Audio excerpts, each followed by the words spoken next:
God bless everybody today. It is November 25th of 2022. This is a Daniel 8 update, we're going to go into a little history, and so that way you can understand how I'm coming up with some of this information and how it's pertinent to what I believe is going to happen in possibly the next 3 to 6 months. But I think we should understand, if you go into Daniel 8, it indicates that the Medes and the Persians will align somehow, and that when this does occur, that we would see Turkey, or the king of Grecia, come over and smash both these nations and destroy them. And then, I say that would be the end of the Daniel 8 prophecy. That would start to turn into or morph into Ezekiel 38 and 39, because once Iran falls from Turkey, we would see them head towards Egypt. And so, if you look at Darius the Mede, Darius is one of those characters in the Bible that's hard to pin down because there's not a lot of information about who Darius is, only that Darius is indicated in a number of the chapters of Daniel itself. And so if you go into Daniel and you look at this, so if we go into Daniel 8, like I say, Daniel goes into a vision. He's taken to the palace of Shushan, which is Shush Iran, in the province of Elam, around the river Ulai. Now, realize I've done many videos on where this is at. It's between Baghdad and Shush Iran, and actually Daniel is buried in Shush Iran, in the place that he had the vision. So he's there now. And when he has this vision, he indicates that there's going to be a war between the king of Grecia and the king of Persia once the Median or Kurdish join. And so what I mean by that is, so the Medes and the Persians would join, and then we would see Turkey come over and smash both these nations. And you can see that in here, because especially if you go into Daniel 8, verse 20, it talks about the interpretation of what Daniel's seeing. And so Gabriel's showing him what he's supposed to be seeing here so he can understand it. He talks about the kings of Media and Persia, and how the rough goat of the king of Grecia will come over and destroy both these nations. But then Greece also would be broken at the end. And so, and see, even here it says that Greece would be broken. And so we need to understand what Daniel's trying to explain to us. But one thing that we need to understand, if you go into Daniel 8, is that if you now realize Daniel's got 12 chapters. So once you get into 7 through 12, we start getting into past to future prophecy, because it starts to indicate this is all latter days. Even Daniel 8 indicates that this is a latter day event. And so a lot of people want to take Daniel 8 as just pure history. But he showed you the history in the past so you would understand it in the future. And if you go into the future chapters of Daniel, you realize that Darius the Mede matters as you move forward in these chapters, along with the Persian king Cyrus. Okay, so look at this. Here you're in Daniel 11, he's talking about Darius the Mede. Okay, we are into Antichrist almost at this point. He talks about the realm of Grecia would be stirred up during this fourth king of Persia. And I talked about that, how Erdogan's been in there since 2002. And right now, since Erdogan's been in power, we have now, since 2021, the fourth king of Persia since Erdogan's been in power. And so I think that's extremely important. So it says that he will destroy both these nations, but then he will be broken also, the king of Turkey, or Erdogan, and that will then be divided into the four winds of heaven. Well, if you look at the four winds of heaven, when does that occur? You see them being held on the seventh seal. So if you go to Daniel 7, you'll see that this is when the 144,000 are selected. This is right after the sixth seal.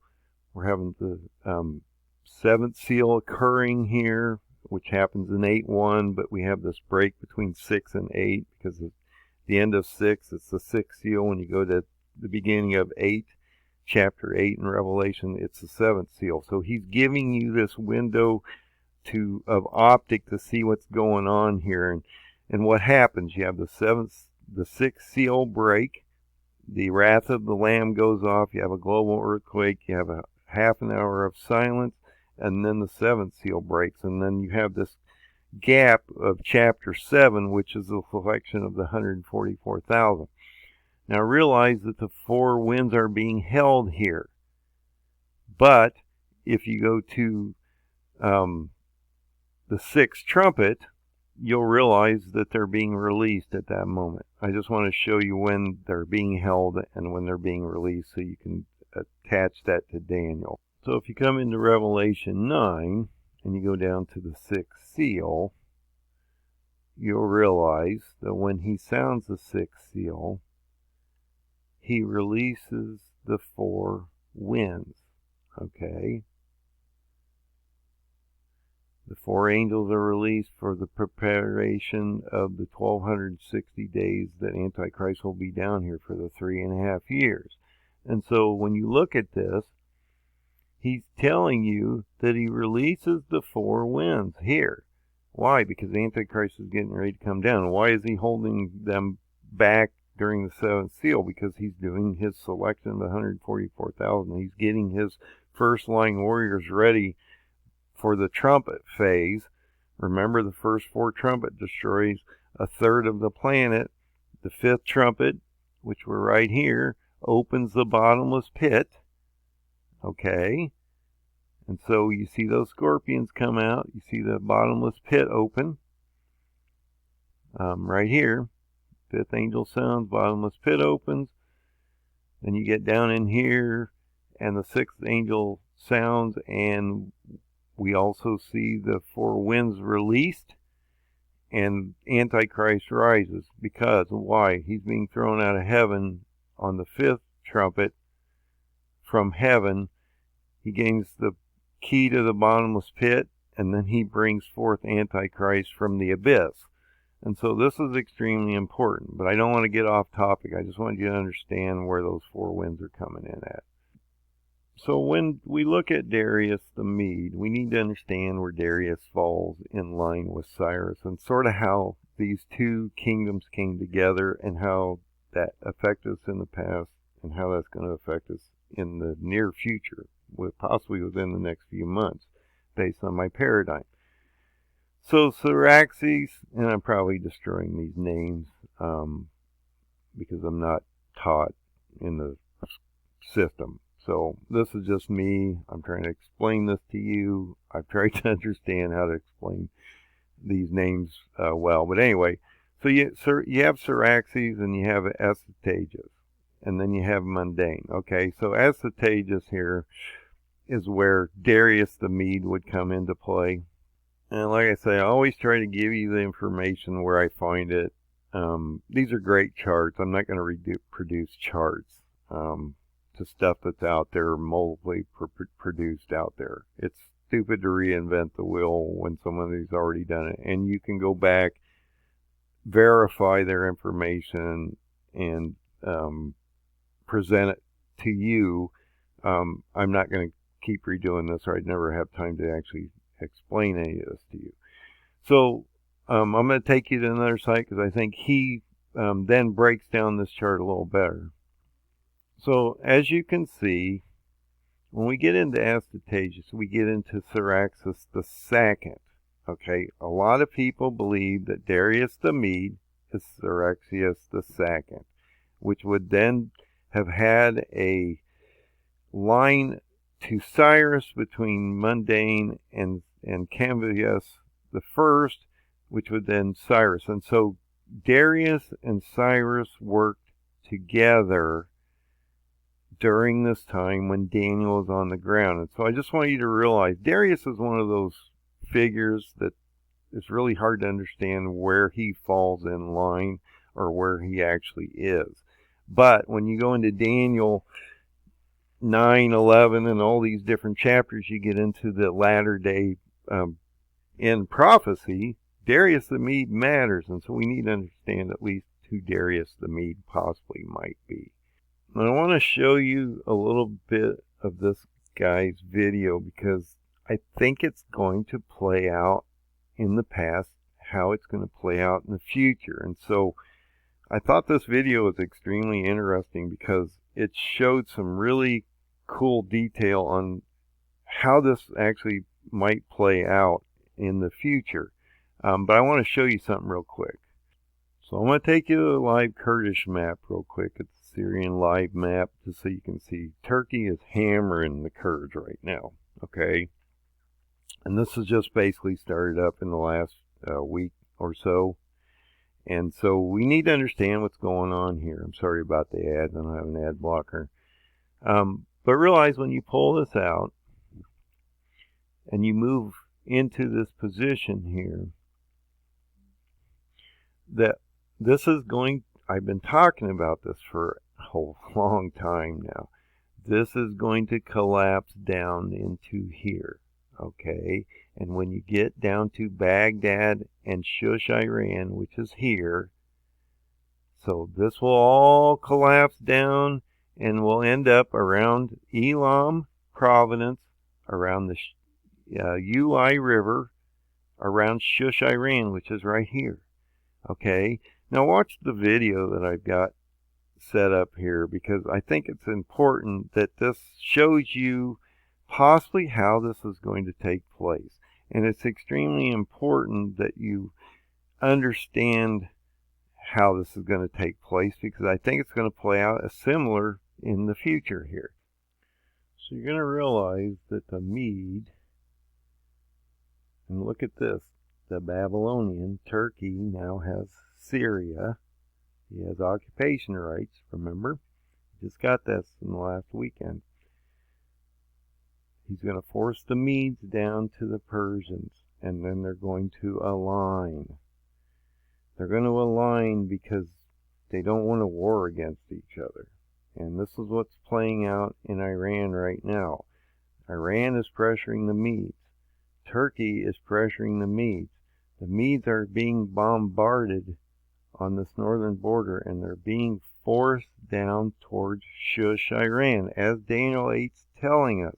And when these two groups align, as it shows us in this video, they will start moving north. Now, in the past, Cyrus destroyed the Babylonians. So in the past, he does destroy Turkey. Okay. But in Daniel 8, the prophecy clearly says that once these two align, they will then have Turkey destroy both of them. So it's a little different in the end in the sense that he's moving us from a joining of two kings, the Persian king and the Median king, and then they end up going against the Babylonian king. But in this case, the Babylonian king's going to win, and he's going to end up in Egypt before it's done. But look at the movement here, and look how this is reflecting or mirroring what's happening today. By this time, though, it was ruled by a Persian dynasty. The sources that we have implied that Astyages was not a very popular ruler. Cyrus, on the other hand, was very popular and known for his wisdom. There are several versions of what happened between them, but the most popular one, found both in Babylonian chronicles and more or less reiterated by Herodotus, is that in 554 or 553 BCE, Astyages felt threatened by Cyrus and marched on Persia, but his own army defected over to Cyrus's side and made him their king. This actually made him the ruler of both the Persians and the Medes. So let's go back to the live map here, and you can sort of put this into context. So if this thing collapses down, because they're being pressured, the Medes are being pressured through Turkey. They're being genocided down towards this area. Turkey has occupation rights through Operation Claw Sword to occupy Syria. So he's getting ready to start a major land invasion into Syria, which is going to then start to force all the Kurds this way across the border.